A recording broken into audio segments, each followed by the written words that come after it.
अस्सलाम वालेकुम dear students, welcome to pass education system largest online institute for your entry test preparations. Dear students, आज की video में हम लोग गवर्नमेंट कॉलेज यूनिवर्सिटी लाहौर के जो एंट्री टेस्ट कंडक्ट होने जा रहे हैं उसके अंदर, जैसे कि आप सबको पता है कि डिफरेंट कैटेगरीज़ के टेस्ट होते हैं, डिफरेंट डिपार्टमेंट्स के अपने अपने टेस्ट होते हैं। तो उसके अकॉर्डिंगली अगर अब आप लोग मेडिकल कैटेगरीज़ की बात करें, तो पहले कल हम लोगों ने कंप्यूटिंग कैटेगरीज़ की बात की थी। आज अगर हम लोग मेडिकल कैटेगरीज़ की बात करें, तो अगर आप लोगों ने एग्रीकल्चर में अप्लाई किया है, फार्म डी में अप्लाई किया है, ज़ूलॉजी में, बायोटेक्नोलॉजी में, बॉटनी में, केमिस्ट्री में, माइक्रोबायोलॉजी में, या मेडिकल लेबॉर्ट्री टेक्नोलॉजी जिसको एमएलटी भी कहते हैं, उसके अंदर अप्लाई किया है, तो डियर स्टूडेंट्स, इन तमाम जो प्रोग्राम्स हैं, इनके जो एंट्री टेस्ट हैं, उसके पैटर्न के अकॉर्डिंग इसके अंदर आपसे 10% इंग्लिश के एमसीक्यूज़ पूछे जाएंगे। वो इंग्लिश के एमसीक्यूज़ भी पूछ सकते हैं। इंग्लिश के अंदर आपको पैराग्राफ दे के सेंटेंस कंप्लीशन वगैरह किसी भी तरीके से आपसे इंग्लिश के एमसीक्यूज़ पूछ सकते हैं, ठीक है। उसके बाद 20% जो आपकी सब्जेक्ट एमसीक्यूज़ होंगे। अब आपके ये यहाँ पे जो भी आपका प्रोग्राम होगा उससे रेलिवेंट जो भी सब्जेक्ट होगा उससे आपसे एमसीक्यूज़ पूछे जाएंगे। देखिए, बात सारी बायो की ही पूछी जाएगी। अब आपने डिफरेंट चैप्टर्स पढ़े हैं बायो में, इंटरमीडिएट में बायो डिफरेंट चैप्टर्स पे के अकॉर्डिंगली पढ़ी है। कुछ चैप्टर्स आपके एग्रीकल्चर से बिलोंग करते होंगे, कुछ आपके मेडिसिन से जो बिलोंग करते होंगे वो फार्म डी में आ जाएंगे, कुछ आपके प्लांट से बिलोंग करते होंगे वो आपके बॉटनी में आ जाएंगे, जो आपके एनिमल्स से बिलोंग करते होंगे वो जोलॉजी में आ जाएंगे, जो आपकी बायोटेक्नोलॉजी है उसका भी कोई चैप्टर होगा, ठीक है। इसी तरीके से कुछ केमिस्ट्री के एमसीक्यूज़, कुछ डिपार्टमेंट जो केमिस्ट्री का होगा उसके अंदर आपसे डायरेक्टली केमिस्ट्री के एमसीक्यूज़ पूछे जाएंगे। बस आपने क्या करना है, 10% आपकी इंग्लिश होगी और 20% आपके सब्जेक्ट एमसीक्यूज़ होंगे। अब जो सब्जेक्ट एमसीक्यूज़ हैं, उन सब्जेक्ट एमसीक्यूज़ के अंदर आपसे ऑब्जेक्टिव भी पूछ सकता है और सब्जेक्टिव भी पूछ सकता है। वो ऐसे भी कर सकते हैं, आपसे कुछ एमसीक्यूज़ 20 एमसीक्यूज़ पूछने हैं उसने, तो 10 एमसीक्यूज़ पूछ ले आपसे और 10 नंबर के आपसे कोई भी शॉर्ट क्वेश्चंस पूछ ले। सब्जेक्टिव में आपसे कोई डायग्राम बनवा ले, क्योंकि बायोलॉजी है तो इसके अंदर आपसे कोई डायग्राम बनवा के उसको लेबल भी करवा सकता है, कोई स्ट्रक्चर पूछ सकता है केमिस्ट्री का। तो इस तरीके से आपका ऑब्जेक्टिव और सब्जेक्टिव का पोर्शन होगा और बहुत बेसिक शॉर्ट क्वेश्चंस होंगे, बहुत बेसिक लेवल के, ठीक है। इसके बारे में आपने सब्जेक्टिव के बिल्कुल परेशान नहीं होना। अब बात करते हैं इसके केमिस्ट्री के एमसीक्यूज़ की। तो सबसे पहले जो हमारे पास केमिस्ट्री के जो बायोलॉजी का एमसीक्यूज़ है उसके अंदर जो फर्स्ट एमसीक्यूज़ है वो है, a group of living organism of the same species located at the same place at the same time is called population. जो आपकी ये बेसिक डेफिनेशन है पॉपुलेशन की, जो आपकी बिल्कुल स्टार्टिंग इंट्रोडक्टरी चैप्टर्स के अंदर होती है, कि जहाँ पे कोई भी ऐसी सेम स्पीशी जहाँ पे पाई जाए, सेम जगह पे सेम टाइम पे, तो ऐसे ऑर्गेनिजम्स के ग्रुप को कहते हैं population. The tentative explanation of observation is called hypothesis. ये भी एक बेसिक डेफिनेशन है हाइपोथेसिस की। ये जो साइंटिफिक रिसर्च है उसके मेथड में से आपसे पूछा गया है। उसके बाद percentage of ribosomal RNA in the cell is, तो जो राइबोसोमल आरएनए है उसके सेल के अंदर जो राइबोसोमल आरएनए होता है उसकी परसेंटेज 80% होती है।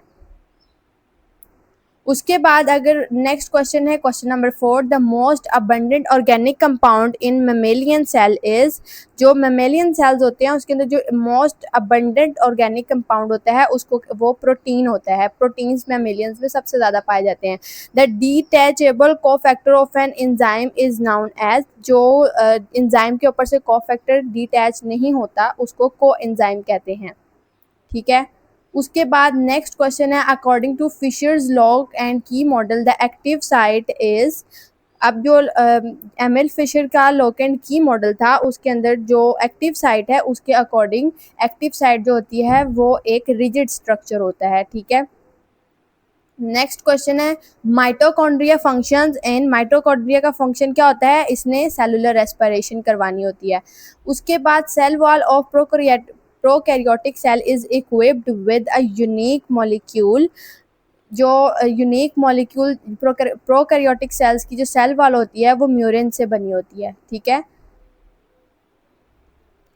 Tay-Sachs disease results due to the accumulation of dash in brain cell। किसकी accumulation से brain cells के अंदर ये disease प्रोड्यूस होती है उसको कहते हैं लिपिड्स। लिपिड्स जब आपके ज़्यादा प्रोड्यूस हो जाते हैं तो एंजाइम डेफिशिएंसी की वजह से टेसेस डिजीज़ कॉज होती है। नेक्स्ट आपका क्वेश्चन है cell wall is absent. Cell wall किसके अंदर एब्सेंट होती है? माइकोप्लाज्मा में। जो माइकोप्लाज्मा है इसके अंदर जो ये एक बैक्टीरिया का जीन होता है जो जिसके अंदर सेल वॉल जो होती है वो नहीं होती है, जिसकी वजह से जो बैक्टीरिया का स्ट्रक्चर है वो फ्लेक्सिबल होता है और एंटीबायोटिक रेजिस्टेंट होता है। ठीक है, उसके बाद नेक्स्ट क्वेश्चन नंबर 11 है asexual reproduction in bacteria occurs by. Bacteria के अंदर एसेक्सुअल रिप्रोडक्शन कैसे होती है? बाइनरी फिशन के अंदर। बाइनरी का मतलब होता है 2, तो जो बैक्टीरिया होता है वो हर एक टाइम के अंदर, एक टाइम स्पैन के अंदर खुद को डबल करता है। तो बाइनरी का मतलब होता है 2, तो वो एक लिमिटेड टाइम के अंदर खुद को डबल करता है और डबल करते करते वो रिप्रोड्यूस करता है। ठीक है, नेक्स्ट क्वेश्चन है dash is the largest group of fungi. Fungi का लार्जेस्ट ग्रुप कौन सा है? Ascomycota. Ascomycota is the largest group of fungi. Next question है antibiotic obtained from a soil fungus and used in organ transplantation for prevent transplant rejection is.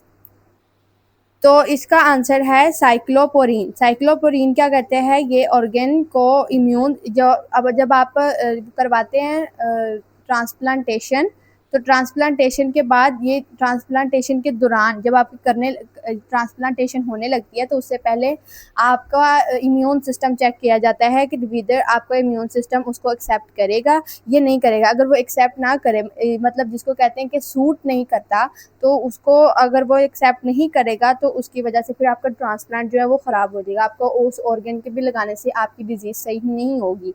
तो इसके लिए क्या करते हैं? साइक्लोस्पोरीन को यूज़ करते हैं। ये ऑर्गन को रिजेक्ट होने से बचाती है, ये इम्यून सिस्टम को थोड़ा सा स्प्रेस कर देती है और उसको फिर उसकी वजह से आप थोड़ा सा एडजस्ट हो जाते हो उस ऑर्गन के साथ जो ट्रांसप्लांट हुआ था। Which are not omnivores. इनके अंदर ऑमनीवोर्स कौन से हैं? जो डियर्स हैं, डियर, इसके अंदर जो डियर्स हैं ये हर्बीवोर्स होते हैं, ये सिर्फ प्लांट्स खाते हैं, मीट नहीं खाते हैं, जबकि पिग्स, बियर्स और क्रोज मीट खाते हैं। कार्बोहाइड्रेट डाइजेस्टिंग एंजाइम इन पैनक्रियाटिक जूस।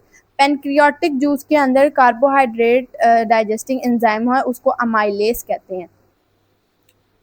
नेक्स्ट है discharge of egg from the ovary is called. जो उसको इस प्रोसेस को कहते हैं ओव्यूलेशन। ओव्यूलेशन के अंदर जो ओवरी के अंदर से एग है वो डिस्चार्ज हो जाता है। The simplest form of learning is habituation. ये आपको simple direct to the point basic definitions पूछी हुई हैं। The disease which causes immobility and fusion of vertebral joints is called. इसको जो जो डिजीज़ इमोबाइलिटी और वर्बल जॉइंट्स को एक साथ में डिफ्यूज़ होने से बचाती है, डिफ्यूज़ कर देती है, जो कॉज करती है, इस डिजीज़ को कहते हैं स्पॉन्डाइलोसिस। उसके बाद नेक्स्ट क्वेश्चन है the particular array of chromosomes that an individual possesses is known as karyotype. जो कैरियोटाइप होता है इसके अंदर एक क्रोमोसोम की अरे बन जाती है। A chromosome with equal length of its arms is called metacentric. अब नेक्स्ट हमारा क्वेश्चन है the mitochondria functions in cellular respiration.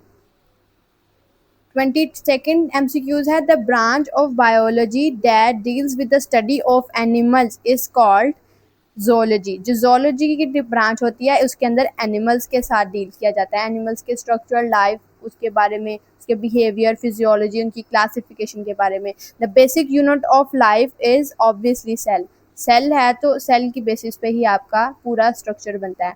Electron has dash charge on it, negative charge.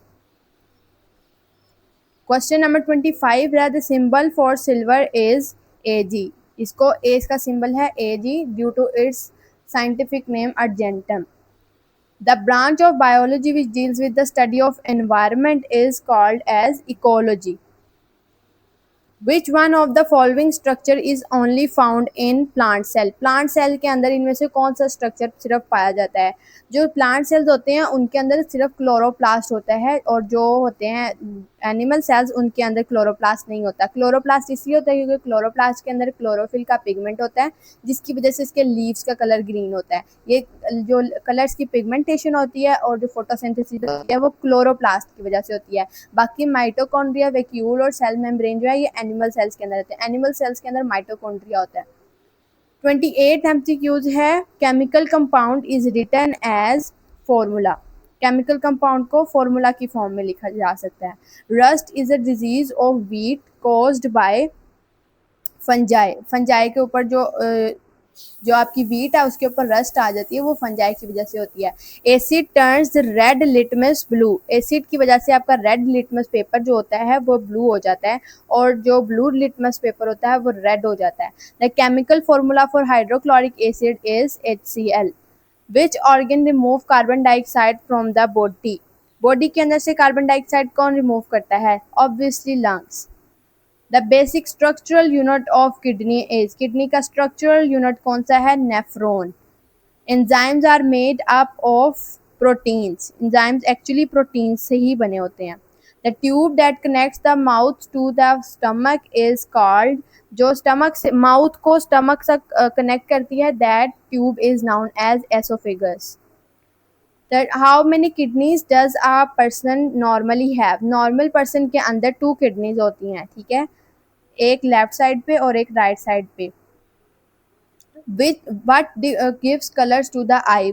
Eyes के अंदर कलर कौन देता है? मेलानिन। जो मेलानिन का ये एक पिगमेंट है जो स्किन, हेयर और आईज को कलर देता है, ठीक है। Which cell helps in clotting of blood? Blood clotting के लिए प्लेटलेट्स होते हैं, हेल्प करते हैं। जो आपकी ब्लड क्लॉटिंग होती है वो प्लेटलेट्स की वजह से होती है। Which part of the brain is the largest? Largest part of the brain is cerebrum. Cerebrum. Next question है, which system transport nutrients in the body?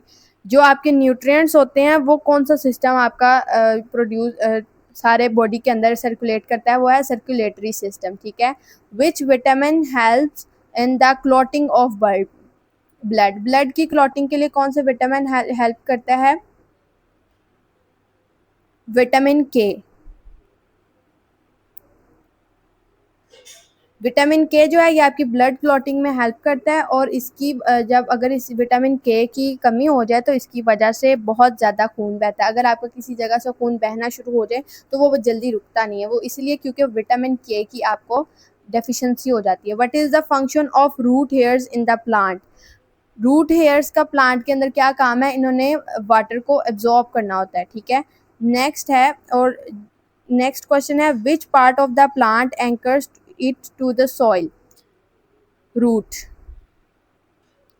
Next question है, इस क्वेश्चन का मतलब है कि जो आपके प्लांट का कौन सा पार्ट है जो पौधे को मजबूती से मिट्टी के अंदर दबा के रखता है और उसमें हेल्प करता है उसकी वो एब्जॉर्प्शन में पानी की?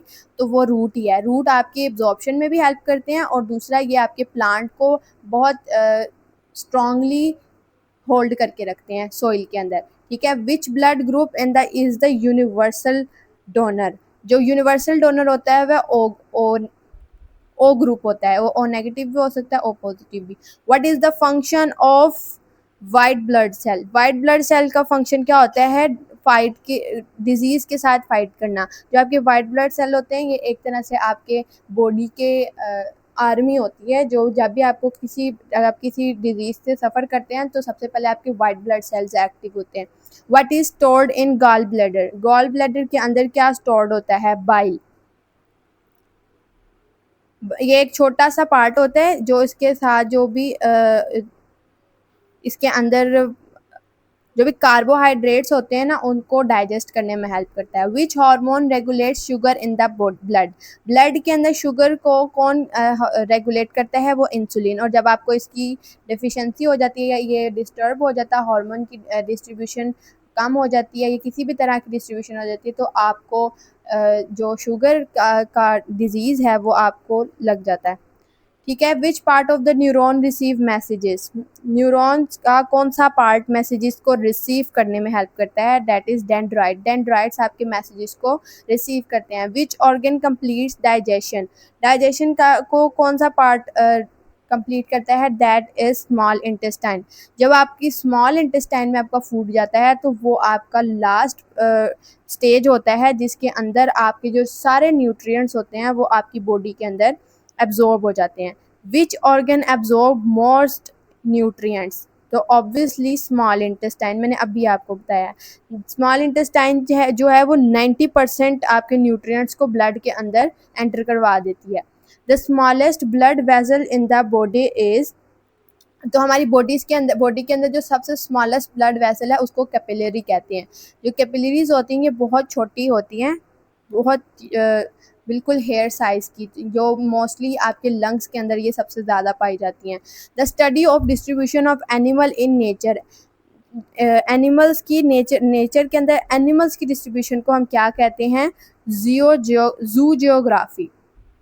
The HIV virus causes AIDS, जो एड्स का की डिजीज़ है वो HIV वायरस से पैदा होती है।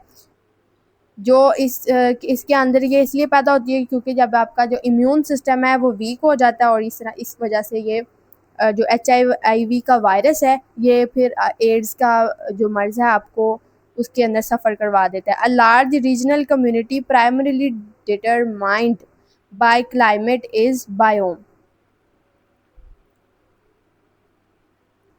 Next question is carbon is, तो कार्बन आपके पास डाइवेलेंट है, ट्राइवेलेंट है, मोनोवेलेंट है और टेट्रावेलेंट है। इधर आपने वैलेंसी की बेसिस पे बताना है। तो कार्बन के वैलेंस शेल में 4 इलेक्ट्रॉन्स होते हैं जिसकी वजह से जो आपकी कार्बन है वो टेट्रावेलेंट है, टेट्रावेलेंट कंपाउंड है वो इसलिए क्योंकि इसके वैलेंस शेल में 4 इलेक्ट्रॉन्स होते हैं।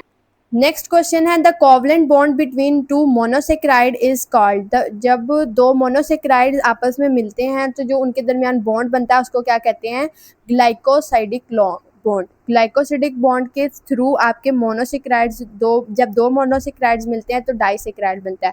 फॉर एग्जांपल जब आपका ग्लूकोज फ्रुक्टोज से मिलता है तो सुक्रोज बनता है, that is sucrose is a disaccharide. Next question is the amino acids are mainly different from each other due to the type and nature of R group। जो आपका R group है वो जिस तरह से different होगा वो उस तरीके से आपके amines जो हैं वो different होंगे। Next question है 58 lock and key model was proposed by ML Fisher। ML Fisher ने लॉक एंड की मॉडल को propose किया था। Reversible inhibitor form weak linkage with enzyme. जो 60 MCQs है। Which one is the essential raw material for coenzyme. Coenzymes के लिए essential जो raw material है वो है विटामिन्स। इसके लिए जो मोस्टली विटामिन बी होता है ये बहुत इंपॉर्टेंट होता है कोएंजाइम्स के लिए। Optimum pH for enzyme pepsin, pepsin के एंजाइम के लिए ऑप्टिमम जो पीएच है वो 2 होती है। The protein present in microtubules is, जो माइक्रोट्यूब्यूल्स के अंदर प्रोटीन पाई जाती है उसका नाम है tubulin. Germ theory of disease was formulated by Louis Pasteur, Robert Koch, Antonie van Leeuwenhoek और एडवर्ड जिनर। तो इसका आंसर है Robert Koch. The common name of Allium cepa, Allium cepa का कॉमन नेम है अनियन। अनियन को ये इसका scientific name है अनियन का, एलियम सीपा, और इसको और जो नॉर्मल लैंग्वेज में इसको अनियन कहते हैं। ठीक है। उसके बाद 65 bacteria which can live in the presence or absence of oxygen is called, जो बैक्टीरिया ऑक्सीजन की प्रेजेंस या एब्सेंस में सर्वाइव कर जाते हैं उनको फैकल्टेटिव बैक्टीरिया कहते हैं।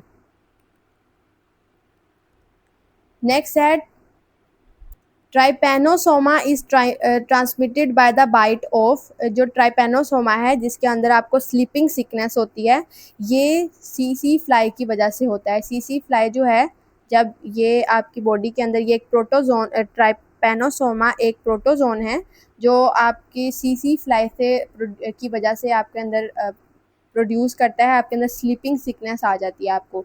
The fungi reproduce asexually bye means of fungi किस किस तरीके से रिप्रोड्यूस कर सकती है, ये स्पोर्स भी बनाती है, कोनिडिया भी, और बडिंग के थ्रू भी रिप्रोड्यूस करती है। तो all of this is the correct option. A flower is a modified shoot, जो फ्लावर है वो मॉडिफाइड शूट है, और जो लीव्स हैं वो मॉडिफाइड स्टेम है। ठीक है, ये बात आपने याद रखनी है। The vascular system is absent in, इसके अंदर वेस्क्यूलर सिस्टम किसके अंदर एब्सेंट है, तो वो है बायरोफाइट्स। बायरोफाइट्स के अंदर आपके vascular tissues like xylem and phloems जो हैं वो नहीं होते। तो correct option is bryophytes. The number of legs in arachnids are, arachnids के अंदर जो आपके नंबर ऑफ लेग्स होते हैं वो होते हैं 8, ये 8 होते हैं। The animal without a body cavity is called as, जो एसिलोमेटा होते हैं इनके अंदर बॉडी कैविटी जो है वो एब्सेंट होती है। Which part of the human brain is responsible for maintaining the body temperature, जो हाइपोथैलेमस है इसकी वजह से आपका बॉडी का टेम्परेचर जो है ये मेंटेन रहता है। Which of the following is a characteristic feature of an enzyme, enzyme का करेक्टरिस्टिक फीचर क्या है, it speeds up the chemical reaction. Next question is the blood cell that helps in body defense mechanism। तो जो आपके body जो mechanism होता है उसके अंदर जो डिफेंस सिस्टम में आपका, जो अभी मैंने आपसे एक एमसीक्यूज पहले भी आपके साथ शेयर किया था कि वाइट ब्लड सेल्स जो होते हैं कि आपकी बॉडी की आर्मी होती है, जिसने जैसे ही आपको कोई नॉन, जो आपकी बॉडी के अलावा, बॉडी सेल्स के अलावा किसी अननोन सेल्स को या अननोन एंटीबॉडीज़ को डिटेक्ट करती है, तो ये उनके ऊपर अटैक करके उनको ख़त्म करने की कोशिश करती है। ठीक है, the valency of ferric ion is, ferric के आयन की वैलेंसी क्या है, दैट इज 3। यहाँ पर जो Fe+3 आएगा, ये के लिखा हुआ है, Fe आएगा यहाँ पे, इसको करेक्ट कर लें। What is the acceleration due to the gravity on earth, earth के ऊपर ग्रेविटी की वजह से जो एक्सेलरेशन की वैल्यू है वो है 9.8 metre per second, exactly 9.8 metre per second है। ठीक है, the product of mass and acceleration is called as, mass और एक्सेलरेशन के जो प्रोडक्ट है उसको फोर्स कहते हैं। Obviously F is equals to ma। The hydrogen burns in chlorine to produce hydrogen chloride, the ratio of masses of reactant in chemical reaction, आपका chemical reaction कुछ ऐसा है कि आपके जो हाइड्रोजन है वो क्लोरीन की क्लोरीन में जो आपकी हाइड्रोजन है वो बर्न हो रही है और हाइड्रोजन क्लोराइड प्रोड्यूस हो रही है। तो आपने इसका रिएक्टेंट जो रेशो मैसेज रिएक्टेंट की रेशो मैसेज की रेशो बतानी है। इस तरह से आपका एक रिएक्शन है, हाइड्रोजन है और क्लोरीन है, आपस में रिएक्ट करके हाइड्रोजन क्लोराइड बना रहे हैं। आपने बताना है कि मैसेज की जो रिएक्टेंट्स के मैसेज हैं उनकी रेशो क्या होगी। तो यहाँ पर इनकी रेशो होगी 1:35.5। जो हाइड्रोजन है उसकी रेशो होगी 1 और क्लोरीन की होगी 35.5। ठीक है, उसके बाद the moles of number of moles of carbon dioxide which contain 8 grams of oxygen is. तो आपने क्या करना है, नंबर ऑफ मोल्स फाइंड करने हैं, आपको मैस गिवन है, तो मैस गिवन है, आपने नंबर ऑफ मोल्स के साथ जो आपने ऑक्सीजन के मोल्स हैं उसको फाइंड करना है। तो 1 mole of oxygen is equal to 32 grams होते हैं। तो 8 ग्राम्स के अंदर कितने हो गए, 8 डिवाइडेड बाय 32। एक मोल ऑफ ऑक्सीजन में, एक मोल ऑफ ऑक्सीजन में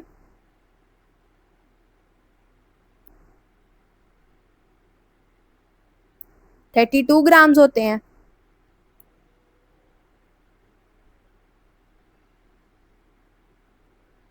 तो इसी तरीके से जो आपके आपने फाइंड करने हैं number of moles in 8 grams, तो उसके अंदर ऑक्सीजन क्या होगी आपकी 8 डिवाइडेड बाय 32, तो आंसर आपका आ जाएगा 0.25। 0.25 would be the correct answer. Next है what is the mass of sodium hydroxide is present in 500 centimeter cube of 1 molar sodium hydroxide। 1 molar sodium hydroxide के अंदर आपका जो सोडियम हाइड्रोक्साइड की मैस है वो कितनी होगी। ये आपका सोडियम हाइड्रोक्साइड है, sodium hydroxide is present in 500 centimetre cube. अब देखें आपके पास, आपने मैस फाइंड करना है सोडियम हाइड्रोक्साइड का। तो सोडियम हाइड्रोक्साइड का मैस फाइंड करने से पहले जो आपको इन्फॉर्मेशन गिवन है उसके अंदर आपको ये बताया गया है कि जो सोल्यूशन है, वो सोल्यूशन का वॉल्यूम है वो कितना है, वो है 500 सेंटीमीटर क्यूब। ठीक है, और आपने 1 मोलर सोडियम हाइड्रोक्साइड की जो के अंदर जितना मैस डिसॉल्व किया गया है ना, उसकी वैल्यू आपने फाइंड करनी है। देखिए मोलैरिटी आपकी क्या होती है, number of moles per litre पर 1 लीटर ऑफ द सोल्यूशन। ठीक है, जो टोटल सोल्यूशन होता है उसके अंदर कितने नंबर ऑफ मोल्स होते हैं। तो अब हमारे पास जो 1 लीटर के अंदर जो सोल्यूशन है, 1000 के अंदर हमारा 500 सेंटीमीटर क्यूबिक सोल्यूशन है। तो उसके अकॉर्डिंगली हमारा सोल्यूशन कितने का जो वॉल्यूम है वो है 0.5 लीटर।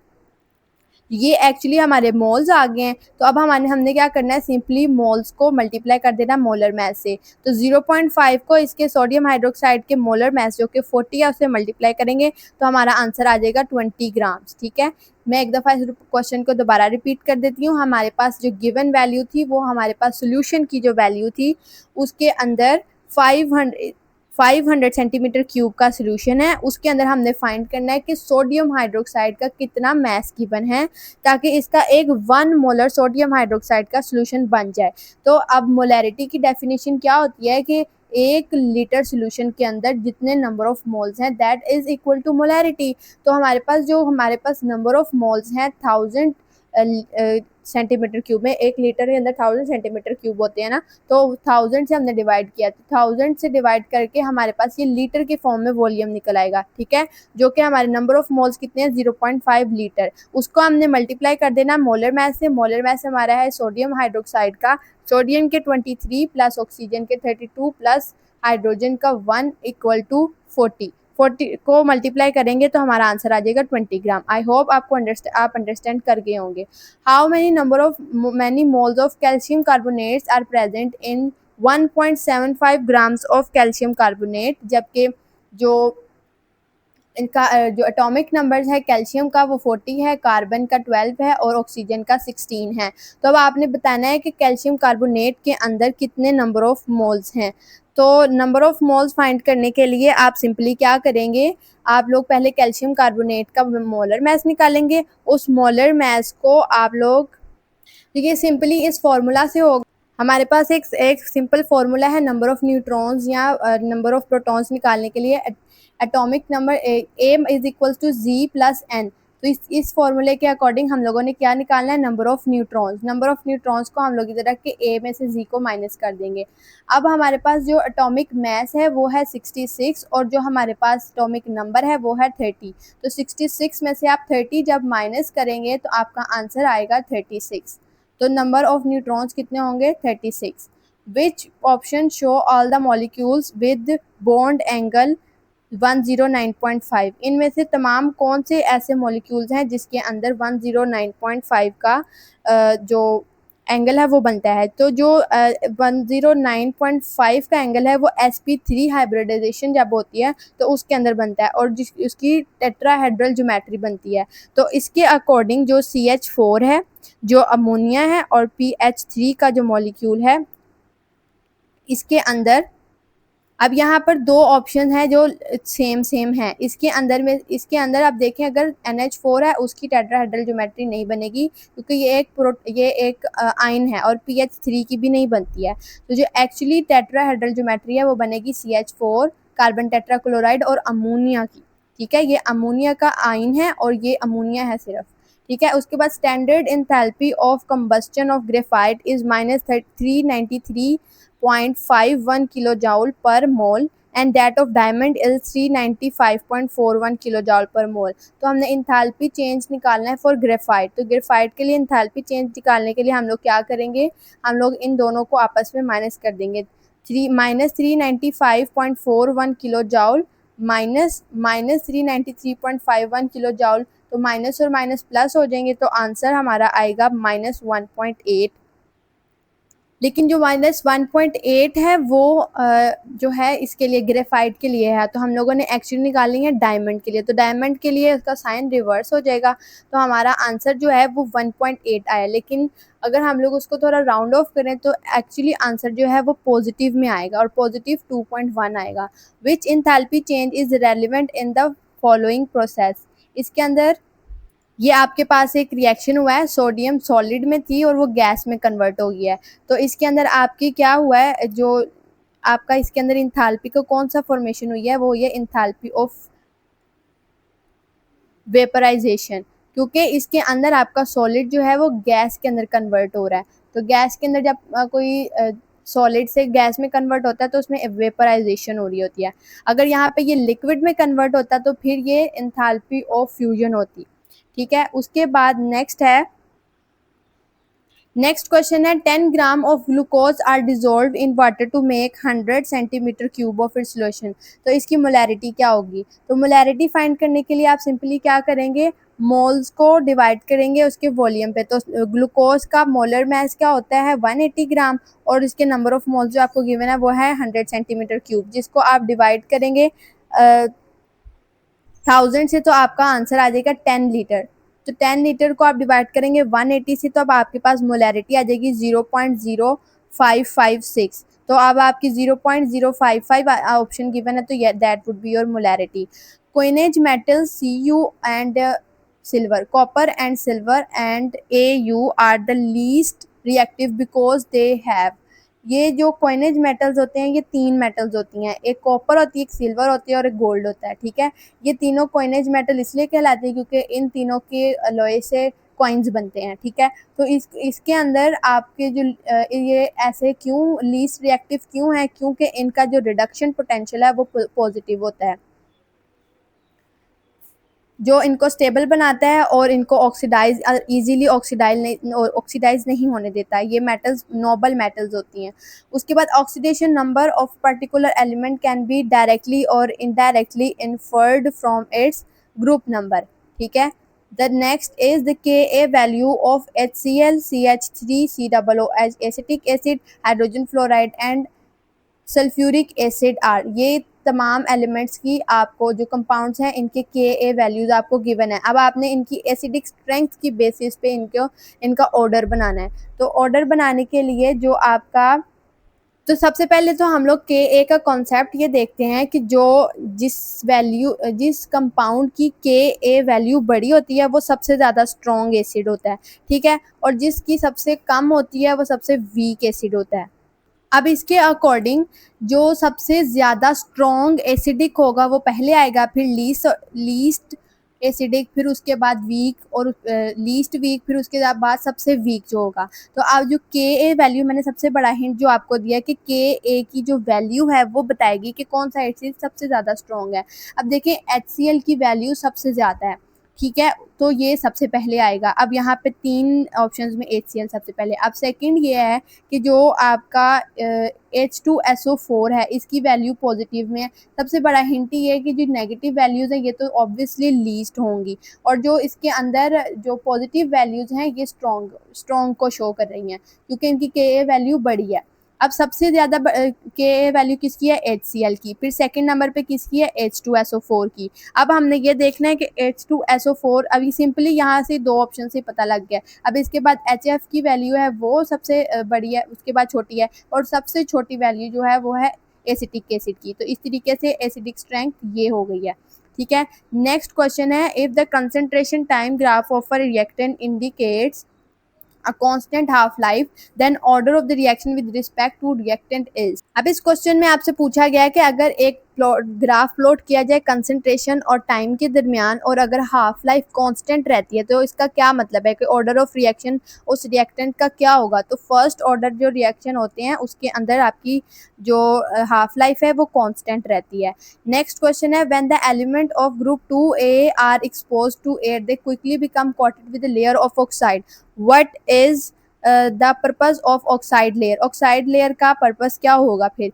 जब आपके एलिमेंट 2A ग्रुप के एलिमेंट जो हैं उनको एयर के साथ एक्सपोज किया जाता है तो उनके ऊपर ऑक्साइड्स की लेयर आ जाती है। वो ऑक्साइड्स की लेयर जो आती है उसका क्या मकसद होता है? उसका मतलब होता है कि ऑक्साइड की लेयर लगाने से आपका जो मेटल है उसको फर्दर जो अटैक है उसके ऊपर जो अक्सर एक रस्ट का अटैक हो जाता है। लाइक जब आपको आयरन होता है उसके ऊपर पेंट किया जाता है, यानी ऑक्साइड की लेयर लगाई जाती है। वो क्यों लगाई जाती है? ताकि आयरन को रस्टिंग से बचाया जा सके। तो ऑक्साइड लेयर क्या करती है? It protects the metal from further attack. Next question is radon is alpha emitter and being radioactive is used in treatment in radiotherapy। तो जो इसके अंदर radio is dash emitter and being radioactive is used in treatment in radiotherapy. Radon जो है ये एक alpha emitter है और ये कैंसर की रेडियोथेरेपी में यूज होता है। तो इसका आंसर होगा, एक यहाँ पे अल्फा है और एक यहाँ पे बीटा है। रेडॉन जो है वो अल्फा एमिटर है और ये कैंसर के ट्रीटमेंट में यूज होता है। नेक्स्ट क्वेश्चन है which of the following carbonate of alkali metal is not stable towards heat and give oxide on decomposition with carbon dioxide. तो इसका करेक्ट ऑप्शन है लिथियम कार्बोनेट। लिथियम कार्बोनेट इसका correct option होगा।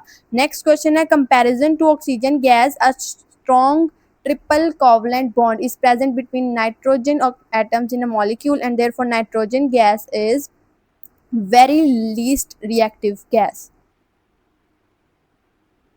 जिन reactions के अंदर जिन compounds के अंदर triple bond पाया जाता है वो बॉन्ड सबसे ज़्यादा लीस्ट रिएक्टिव होते हैं, क्योंकि उनके अंदर जो उनका पाई बॉन्ड है उनको जो एक्सपोजर होता है दूसरे एटम मॉलिक्यूल्स के साथ वो करने से उनको स्प्रेस कर देता है। Oxidation state of sulphur in sulphur dioxide, sulphur trioxide and sulphuric acid in the order is.